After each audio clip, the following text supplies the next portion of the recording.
Good morning. I'm Angela Ferrito, and I am the president of the Pennsylvania AFL-CIO, representing over 700,000 union members and their families across Pennsylvania. I'm joined this morning by many fellow labor leaders, union members, and legislators to urge the Pennsylvania State Senate to pass public sector OSHA legislation this session.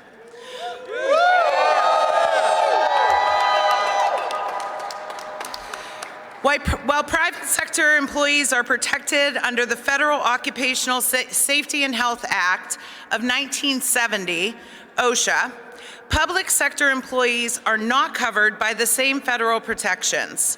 Each state is responsible for extending such protections to public sector workers. While over half of the United States have done so, including our neighboring states, New York, Maryland, New Jersey, and Virginia, Pennsylvania has not. Keeping workers safe and alive is not a political issue. It is a policy issue. And quite frankly, it's a moral one too.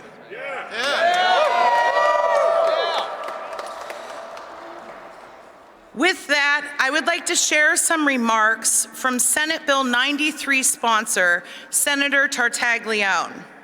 The senator has dedicated her time and effort on behalf of these workers tirelessly, and she is one of the state legislature's strongest public sector OSHA champions. We're grateful for legislators like her for leading this change. Senator Tartaglione could not join us today, but she forwarded these remarks.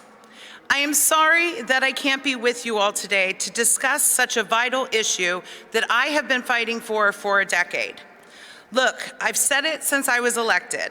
Unions are the surest way to have a safe, equitable, and secure workplace, and I will always have the backs of my brothers and sisters in organized labor. More than 50 years ago, OSHA, a landmark piece of legislation, was signed into law, forever changing how our nation viewed workplace safety for private sector workers. And that change was great. OSHA has helped secure workplaces across the nation and transformed America's workplaces, significantly reducing workplace fatalities, injuries, and illnesses. But our public sector workers were left behind. The bill assumed since governments, schools, and other public sector employees didn't have profit motivations, workplaces would be safe and secure, and there wasn't a need to include them in the OSHA protections. But that assumption is faulty at best. We have seen time and time again that OSHA protections for state and local workers would save lives. And that is why I introduced Senate Bill 93. Because it shouldn't matter who signed your checks to determine if you are entitled to a safe workplace. So thank you all for being here today and advocating for this life-saving legislation. We won't stop this fight until we get public sector OSHA across the finish line. Whether it's Senate Bill 93 or Representative Harkin's House Bill 299, let's make sure all workers in Pennsylvania have common sense workplace safety protections. Let's make sure that Pennsylvania workers have OSHA protections. Thank you.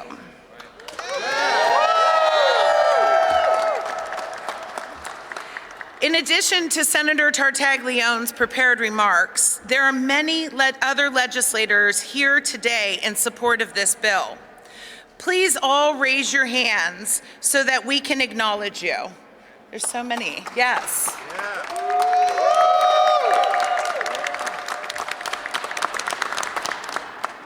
I wouldn't dare try to start listing everyone off. There's so many here with us today. It's great. I'd like to thank each of you for being here today. I'd also like to acknowledge every member in the House of Representatives who voted for House Bill 299 last year. Your vote took us one step closer to today, and this Senate vote will get us to the governor's desk. Today is an exciting day because we are all together in this fight to right a 3-decade-long injustice. So we appreciate Senator Tartaglione sending her remarks, and although she couldn't be here with us this morning, she's always been with us in the fight. With that, I'd like to introduce another champion to labor, Representative Pat Harkins, the lead sponsor of House Bill 299, the Jake Schwab Worker Safety Act, which passed out of the House with bipartisan support earlier this session. Representative Harkins? Thank you. Good morning, everyone. It's great to see such an awesome turnout of people this morning. I wasn't sure who might be here. We even have some people from Erie who made that long trek down. Yeah. I am Pat Harkins. I represent the 1st District up in Erie. I want to thank all of those who have worked with me over the years to get House Bill 299 over the goal line last May in the House. The reason for the need for the Jake Schwab bill, as it's become known,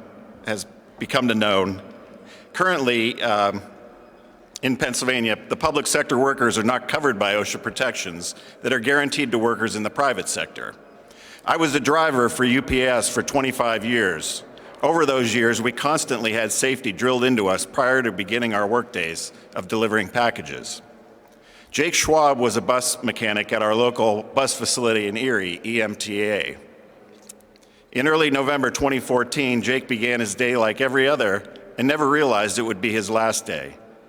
He was given an inadequate jack to lift the bus in order to work on the vehicle. As Jake was working under the bus, the jack gave out and the bus came down on him. Jake lived for a few days, but eventually he passed away due to the extreme accident. Jake's wife, Tiffany Schwab, along with his family, have worked with me over the years on this legislation, and my heart goes out to them.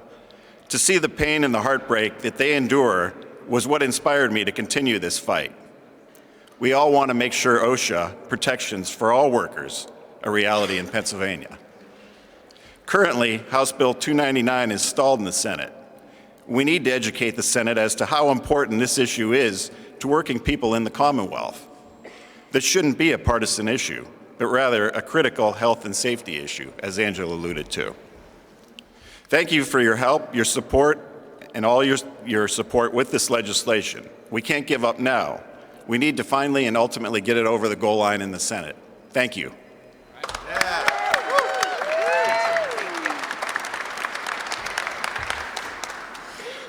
Thank you, Representative Harkins, for leading the charge in the House to ensure that OSHA rights and protections are extended to public sector workers in Pennsylvania.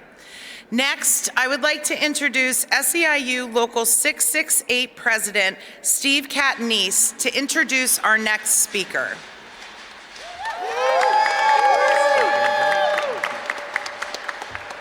Thank you, President Frito. Thank you, Representative Harkins. Thank you to all the union members here. Thank you. My name is Steve Catanese. I'm the president of SEIU Local 668. We're the public services arm of SEIU. We represent around 80,000 workers in SEIU across the Commonwealth, many in public services. We're also part of the Pennsylvania AFL-CIO, which pretty much everyone here is a part of, representing tens of thousands, over 100,000 workers in PA. 700,000? I got to get my math better. We're all here today to talk about public sector OSHA. The pride I have for being here and seeing so many workers, so many working people, not just in the public but also the private sector, is on one of those basic maxims in labor that an injury to one is an injury to all, right? Our sisters in the public sector don't have the same basic rights, whether you have a union or not, than workers in the private sector. No matter who you are, where you come from, or what you believe in, pretty much every working person has a very basic expectation from work. You want to show up, you want to take your check home, have a basic package of benefits, and come home safe. Not all of our workers in the public sector have those same basic safety rights as private sector workers, and that's why we're here today. Yes.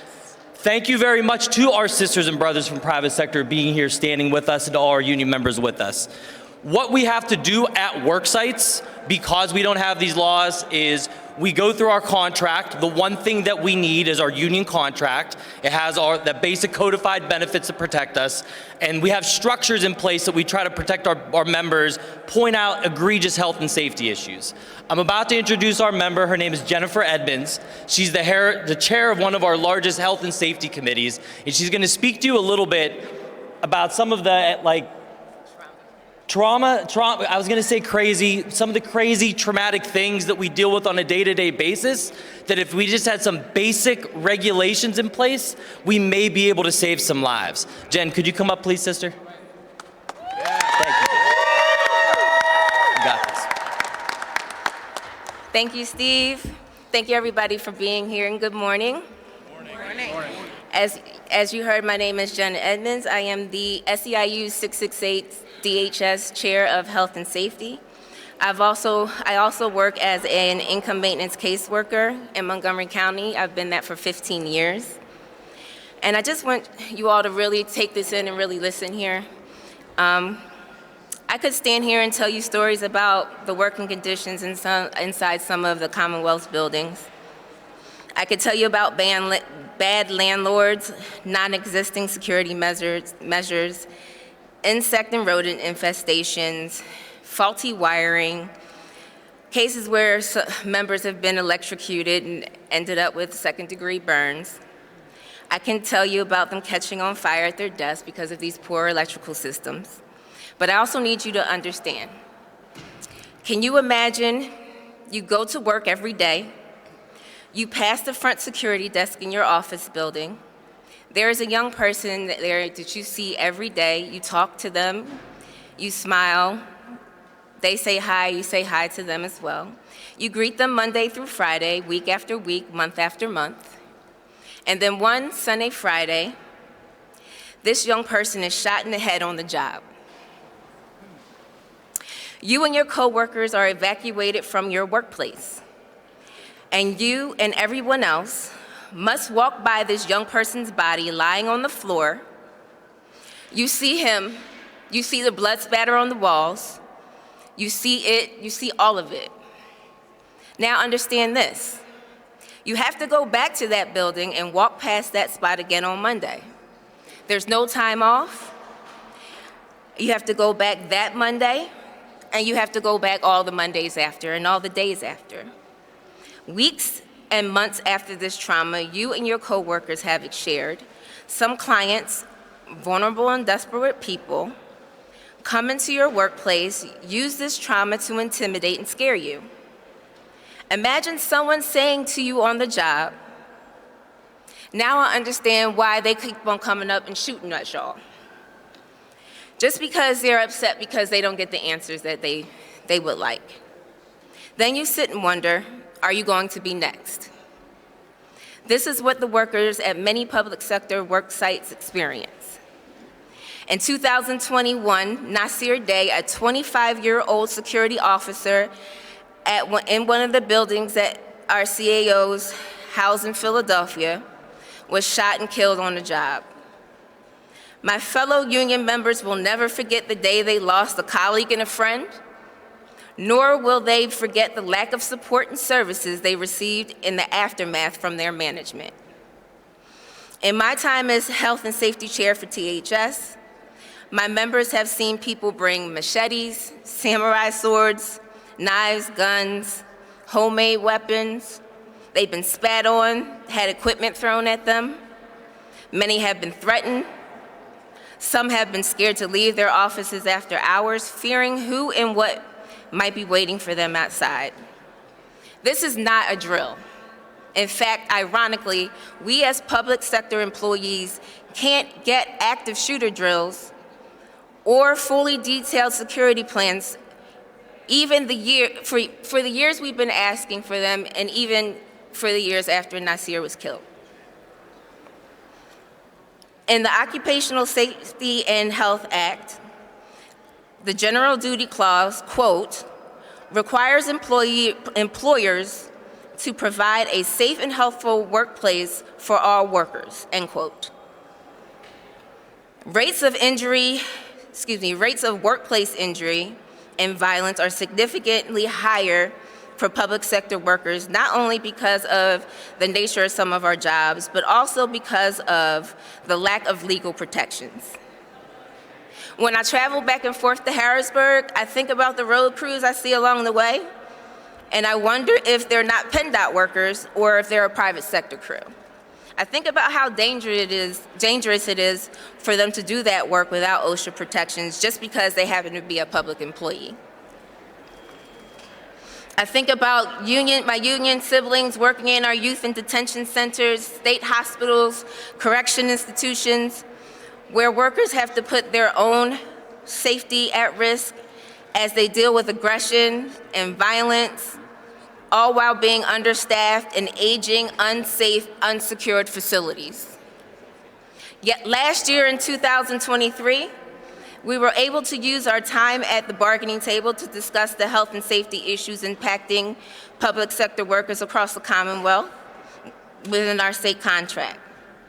Because there is no public sector OSHA, we are limited in what we can do to address these types of issues. But I'm the type of person who, if given the opportunity, I'm going to shoot my shot. So we had the chance, and I'm proud to say that we were able to add more language to our contract. That helps us, but does not provide the same level of union protections that our sisters and brothers in the private sector have through the Federal Act.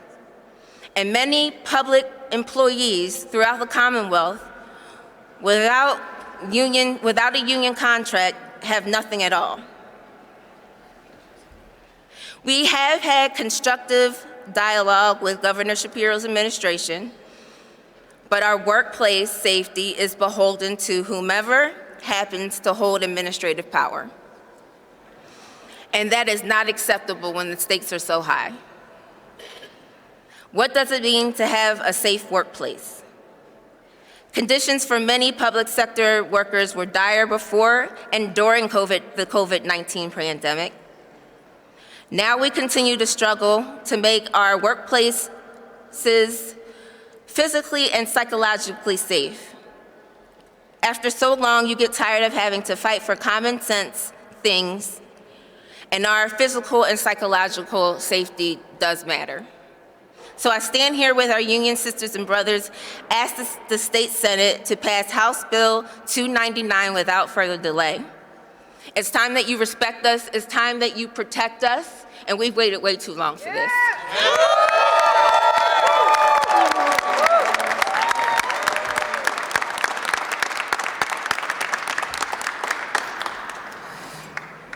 Well, thank you, Jen, for that really powerful story of what you and your coworkers have experienced in the workplace.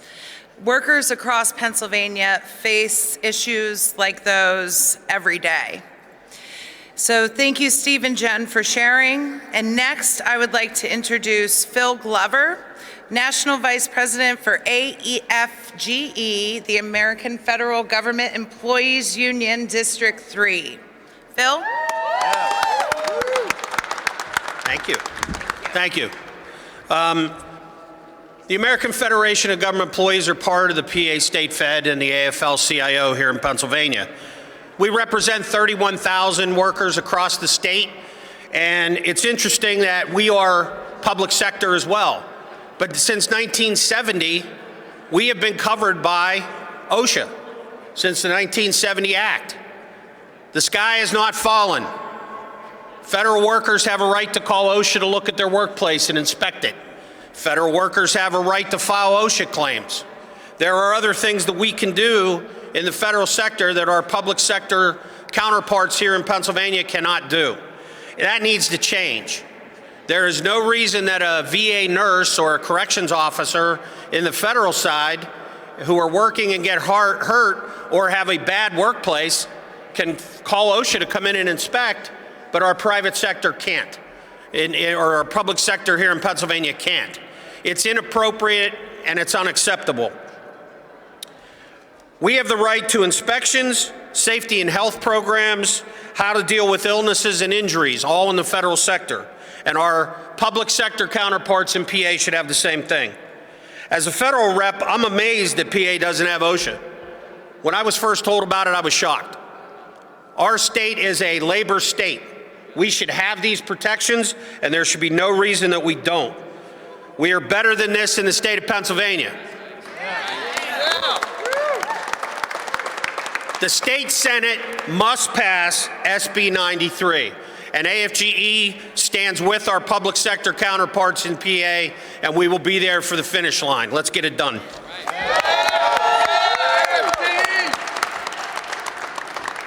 Well, thank you, Phil. And as Phil highlighted, federal employees who are also public sector employees enjoy the protections that OSHA provides. Pennsylvania public sector workers should too. It is a fundamental right of all employees to work in an environment that is safe, or at least as safe as possible.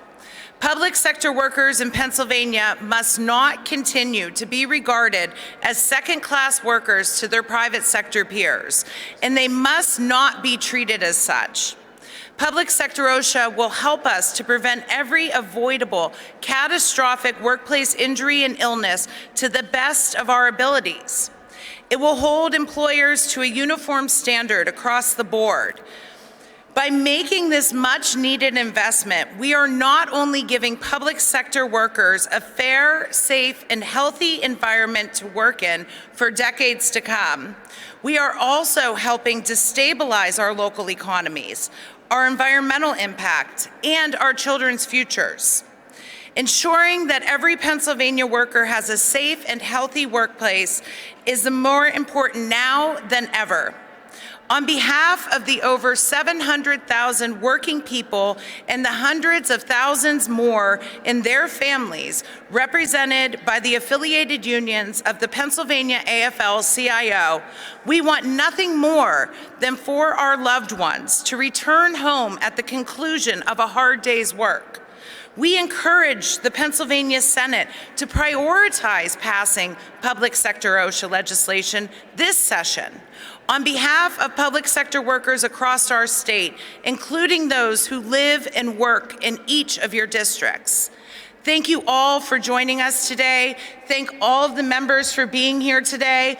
We are going to hit the halls in the Capitol today. We'll be around to visit offices and speak to legislators about our public sector OSHA fight. So thank you all. I want to talk for a second. We're done with It's program. over. Yeah, I want to talk, please. It's